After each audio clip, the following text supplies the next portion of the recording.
Good morning, Pramila Mukherjee ব্লগে অনেক স্বাগত। আর আমি আমার ব্লগটা শনিবার সকালবেলা থেকে শুরু করলাম। তোমরা আশা করি ভালো আছো। আজ বানালাম কাঁকরোল ভাজা, আলু ভাজা, ডাল তো আর চাটনি আমের। আজকে যেহেতু ভেজ খাই শনিবার, তোমাদের বহুবার বলেছি, এটা নতুন কিছু না। ডালও আমার হয়ে গেছে বানানো, এই শুধু বাকিটা আমের চাটনিটা।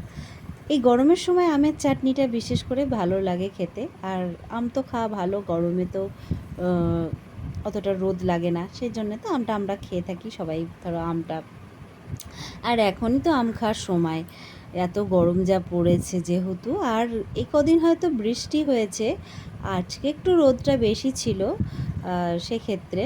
তো এখন আমের চাটনি হচ্ছে, এই কি বলবো, সিম্পল আমের চাটনি একদম। তো কারা কারা পছন্দ করো আমের চাটনি খেতে? তো আমাদের তো ভীষণই ভালো লাগে। চাটনি সব সময় যে চাটনি ভালো লাগে তা কিন্তু নয়, তো মাঝে মধ্যেই গরমের সময় একটু খেলাম, যাই হোক। তো চলো পরে আসছি। তো রান্নাবান্না কমপ্লিট হয়ে গেল। আর এখন তো বাচ্চাদের গরমের ছুটি পড়ে গেছে, মানে আমার ছেলেদের তো গরমের ছুটিও পড়ে গেছে। আর আজকেই মনে হয় আমাদের স্কুলের শনিবার পর্যন্তই ছুটিটা থাকবে হয়তো, তারপরে আর নেই ছুটি। তো কাদের কাদের রান্নাবান্না কমপ্লিট হয়ে গেল।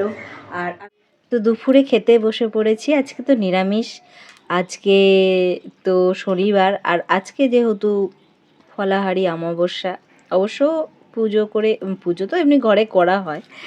তো যাই হোক, আলু ভাজা, কাঁকরোল ভাজা আর আমের টক করা হয়েছে, ছেলেও খাচ্ছে।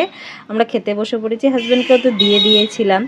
তো যাই হোক, যেটা বলতে গেলাম, তো তরকারি বা অন্য কিছু খেতে কেই পছন্দ করে না। আলু ভাজা, ডাল ভাতটা যাও বা সবাই খেয়ে নেবে, কারণ এটা অন্য তো, মানে নিরামিষ খাওয়া মানেই একটা অন্য ব্যাপার হয়ে যায়, তার জন্য এভাবে খাওয়া হবে। যাই হোক, আমরা খাওয়া দাওয়াটা কমপ্লিট করে নিই।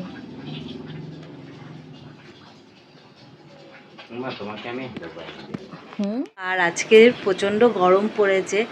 আর রোজ এমন গরম পড়ে তা মানে অতটাও বোঝা যায় না, কিন্তু আজকের গরমটা এতটাই যে বাইরের যে ঝালাসটা পুরো ঘরে ঢুকছে। আর ওয়েদারটা মানে এতটা গরম, আর চারিদিকটা রোদের ঝালাস। তাও জানলাটা খুলে রেখেছি, নাহলে কি হয় আমাদের ঠিক অক্সিজেনটা ঘরে ঢোকে না, ওর জন্যেই।